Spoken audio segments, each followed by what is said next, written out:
নমস্কার, big news বাংলায় আপনাদের সকলকে স্বাগত। আমি দীপ। শুরু করছি আজকের বিশেষ অনুষ্ঠান।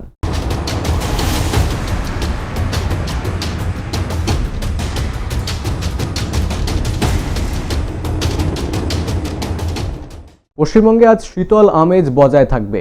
আবহাওয়া শুষ্ক থাকার কারণে বৃষ্টির কোনো সম্ভাবনা আপাতত নেই। আজ রাজ্যে সর্বনিম্ন তাপমাত্রা 15 ডিগ্রির কাছাকাছিও চলে আসতে পারে। বর্তমানে উত্তর পশ্চিমের শীতল বাতাসের অবাধ দাপট থাকায় রাজ্যে জাঁকিয়ে শীতের অনুভূতি শুরু হয়েছে। উত্তর পশ্চিম ভারতে একটি প্রভাবশালী পশ্চিমী ঝঞ্ঝা আজ প্রবেশ করছে, যার কারণে রাজ্যে তাপমাত্রা আরও কিছুটা কমতে পারে। আবহাওয়া দপ্তর সূত্রে খবর, আগামী 7 দিনে রাজ্যের সর্বত্র শুষ্ক আবহাওয়া থাকবে এবং বৃষ্টিপাতের কোনো সম্ভাবনা নেই। আগামী 4 থেকে 5 দিনে তাপমাত্রার বড়সড় কোনো পরিবর্তন হবে না, তবে সপ্তাহান্তে তাপমাত্রা 1 থেকে 3 ডিগ্রি সেলসিয়াস পর্যন্ত কমে যেতে পারে, ফলে শীতের আমেজ আরও বাড়বে। আজ কলকাতার সর্বোচ্চ তাপমাত্রা 26 ডিগ্রি সেলসিয়াস এবং সর্বনিম্ন তাপমাত্রা 13 ডিগ্রি সেলসিয়াস। দিনের বেলায় আকাশ রৌদ্রোজ্জ্বল থাকবে, বাতাসে আর্দ্রতার পরিমাণও কম থাকবে, যা আবহাওয়াকে আরামদায়ক করে তুলবে। উত্তর দিক থেকে ঘন্টায় প্রায় 7 মাইল বেগে বাতাস বইতে পারে। আজ ভোরে দক্ষিণবঙ্গের বেশ কিছু জেলা, বিশেষত পুরুলিয়া, বাঁকুড়া, পূর্ব ও পশ্চিম বর্ধমান এবং পশ্চিম মেদিনীপুরে ঘন কুয়াশার কারণে দৃশ্যমানতা 200 মিটারের নিচে নেমে যাওয়ার সতর্কতা জারি হয়েছে। উত্তরবঙ্গের জলপাইগুড়ি, আলিপুরদুয়ার ও কোচবিহারে হালকা থেকে মাঝারি কুয়াশা দেখা যেতে পারে।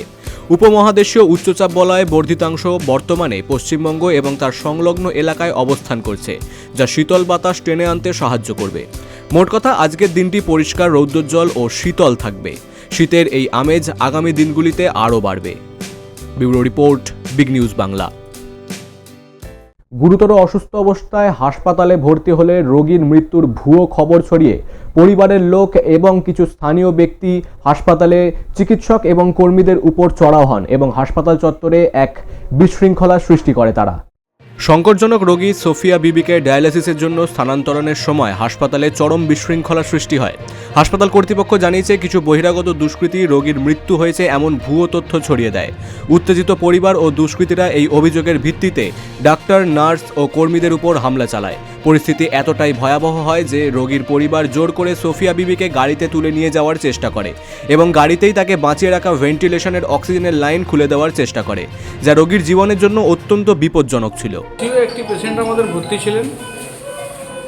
সেই পেশেন্টটিকে ডায়ালাইসিস করার জন্য ডায়ালাইসিস ইউনিটে আমাদের নিয়ে যাওয়া হচ্ছিল, আমাদের হসপিটালের ডাক্তার সাহেবের উপস্থিতিতে নিয়ে যাওয়া হচ্ছিল, কিন্তু সেটি পেশেন্ট পার্টি নিয়ে যেতে দেননি। ওখানে ঝামেলা করেন, অসহযোগিতা করেন এবং আমাদেরকে সঠিক ট্রিটমেন্ট করতে ব্যাহত করেন, যার ফলে বিভিন্ন রকম সমস্যা পেশেন্টের মধ্যে তৈরি হয় এবং ওনারা একটা বিভ্রান্তি ছড়ানোর চেষ্টা করেছিলেন।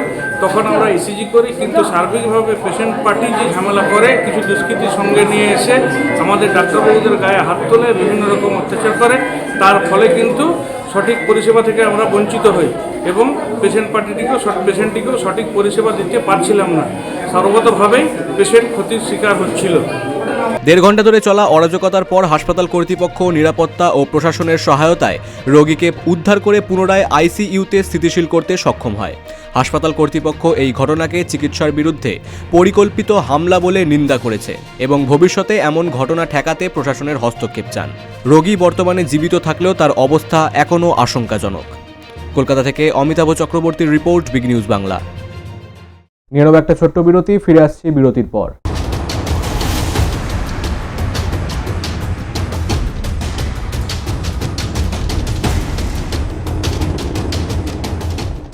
উদ্যোগ ও উদ্যোগপতি অনুষ্ঠানটি মূলত যে কোনো সামাজিক উদ্যোগ ও সেই উদ্যোগপতির অতীত ও তার ইতিহাস, বর্তমান অবস্থান ও ভবিষ্যৎ পরিকল্পনা, সেই সঙ্গে কি কি সমাধান পথ সেই বিষয় নিয়েও আলোচনা।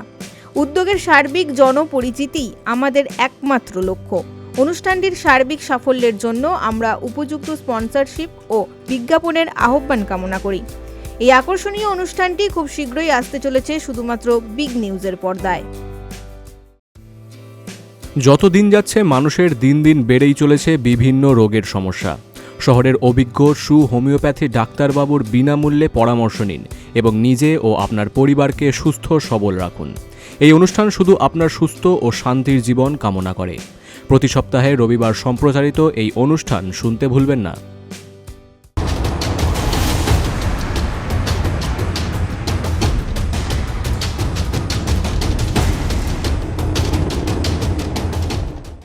ফিরে এলাম বিরতির পর, আপনারা দেখছেন বিগ নিউজ বাংলা।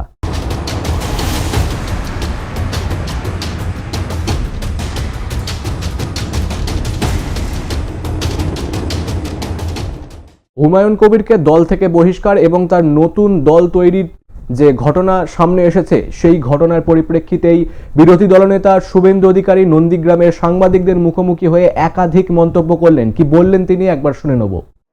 মুর্শিদাবাদের রাজনীতিতে নতুন সমীকরণ তৈরি হওয়ার আবহে রাজ্যের বিরোধী দলনেতা শুভেন্দু অধিকারী নন্দীগ্রামের সংবাদ মাধ্যমের মুখোমুখি হন। সম্প্রতি হুমায়ুন কবিরকে তৃণমূল কংগ্রেস থেকে বহিষ্কার এবং তার নতুন রাজনৈতিক দল গঠনের ঘোষণার প্রেক্ষিতে তিনি নিজের প্রতিক্রিয়া দেন। হুমায়ুন কবিরকে দল থেকে বহিষ্কার এবং তার নতুন দল গঠন প্রসঙ্গে প্রশ্ন করা হলে শুভেন্দু অধিকারী বলেন যে এই ঘটনা তৃণমূল কংগ্রেসের জন্য সবচেয়ে বেশি ক্ষতিকর হবে। মুসলিমরা ওখানে 70, হিন্দুরা 30। আমরা চাইলে ভাগীরথীর জলে ভাসিয়ে দেব। তারপরে হুমায়ুন কবির বললেন যে এটা আমার কথা ছিল না, এটা মমতা ব্যানার্জির কথা ছিল। তাই মমতা বন্দ্যোপাধ্যায় তাকে বাবরি মসজিদ ওখানে গড়ার জন্য সমর্থন করছেন কিনা, অনুমোদন দিয়েছেন কিনা, পিছনে আছেন কিনা, সেটাও তো আগে জানা দরকার হুমায়ুন কবিরের কাছ থেকে। হুমায়ুন কবির বলেছেন যে উগ্র মৌলবাদী রাজনীতি করেছেন তিনি ইউসুফ পাঠানকে জেতানোর জন্য, অদিত চৌধুরীকে বা বিজেপিকে হারানোর জন্য, তিনি বলেছেন যেটা আমি করিনি, আমাকে দিয়ে করানো হয়েছে। অতএব এই বিষয়টা আগে পরিষ্কার করা দরকার। আর মুর্শিদাবাদ জেলায় হিন্দুরা যেভাবে সংখ্যা লঘু বলে অত্যাচারিত হয়েছেন বা হচ্ছেন, সেই বিষয়ে তো মুখ্যমন্ত্রী আজকে কিছু বলেননি। হরগোবিন্দ দাস, চন্দন দাস খুন হলো কেন? ধুলিয়ান শামশেরগঞ্জে 16% হিন্দু তাদের দেশি নৌকো করে রাত্রিবেলা ফরাক্কা পেরিয়ে বৈষ্ণবনগরে গিয়ে আশ্রয় শিবিরে খিচুড়ি খেয়ে থাকতে হলো কেন? এসব কথা তো উনি বলেননি। আজকে তো নতুন নয়, সেই 2019 সালে সিএএ কে এনআরসির নাম করে বলা থেকে শুরু করে মুর্শিদাবাদে বারে বারে মৌলবাদী শক্তির দ্বারা শান্তিপ্রিয় জনগণ এবং হিন্দু জনগোষ্ঠী আক্রান্ত হয়েছে। এই বিষয়ে তো মুখ্যমন্ত্রী স্পষ্ট করে সেখানে কিছু বলেননি। তিনি এর আগে মুর্শিদাবাদের জিয়াগঞ্জে লালবাগের মিটিংয়ে বলেছিলেন ইমাম সাহেবদের দেখে, আমি এখানে আপনাদের দায়িত্ব দিয়ে যাচ্ছি হিন্দুদেরকে রক্ষা করার জন্য। রাজনৈতিক পর্যবেক্ষকদের মতে মুর্শিদাবাদ জেলার সংখ্যালঘু ভোট ব্যাংকে হুমায়ুন কবিরের নিজস্ব প্রভাব রয়েছে। তার দলত্যাগ এবং নতুন দল গঠন নিঃসন্দেহে তৃণমূলের ভোট ব্যাংকে ভাঙন ধরাবে। শুভেন্দু অধিকারী এই মন্তব্য সেই রাজনৈতিক বাস্তবতার দিকই ইঙ্গিত করল বলে মনে করছেন ওয়াকিবহাল মহল। মুর্শিদাবাদের রাজনীতিতে হুমায়ুন কবিরের ভূমিকা নিয়ে শাসক ও বিরোধী শিবিরের মধ্যে চাপানুতর যে বাড়বে তা স্পষ্ট। Bureau report, Big News Bangla. 4 December Lions Club of Kolkata magnet Nandan চত্বরে একটি অনুষ্ঠানের আয়োজন করে। কি ছিল সেই অনুষ্ঠানে এবং তাদের কি কর্মসূচি, সেটি একবার দেখে নেব। 4 ডিসেম্বর সন্ধ্যায় লায়ন্স ক্লাব অফ কলকাতা ম্যাগনেটসের উদ্যোগে নন্দন ক্যাম্পাসে অবনীন্দ্র সভাঘরে আয়োজিত হল উৎকর্ষ সম্মান। সমাজের বিভিন্ন ক্ষেত্রে গুরুত্বপূর্ণ কৃতিত্ব অর্জনকারী ব্যক্তিত্বদের সম্মাননা জানাতে এই বিশেষ অনুষ্ঠানের আয়োজন করা হয়। এই বিশেষ মঞ্চে হ্যালো কলকাতা শর্ট ফিল্ম ফেস্টের বিজয়ী এবং সফল অংশগ্রহণকারীদেরও সম্মানিত করা হয়। এর মাধ্যমে স্বীকৃতি ও শিল্পকলার ক্ষেত্রে প্রতিভাবানদেরও স্বীকৃতি জানানো হয়। I'm not an advocate actually. I work with a corporate, so I have a 9 to 5 job. So and rest of the time I have for myself, and I do the healing not as a professional but as a hobby.